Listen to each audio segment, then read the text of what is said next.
Hi, this is Seth Rosenberg of the Seattle Litigation Group. I'm here to present a blog written by Peter Hawkins on the topic of failure to give notice of administrative appeal rights.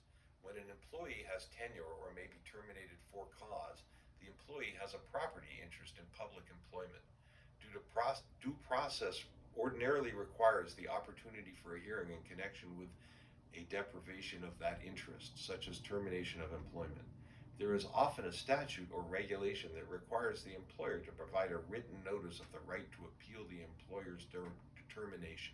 For example, the King County Code requires that career service employees be provided notice of their rights to appeal to the King County Personnel Board and the right to initiate grievance procedures with their union.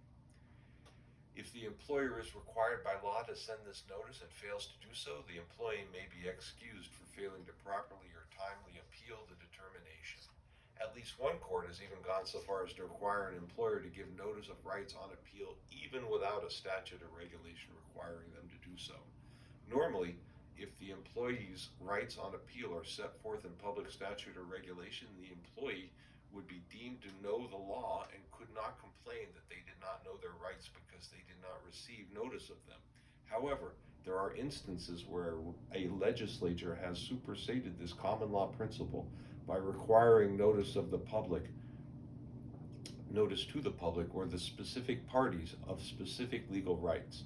It would defeat the purpose of requiring an employer to give notice if the employee was then penalized for failing to do what the notice should have told him to do.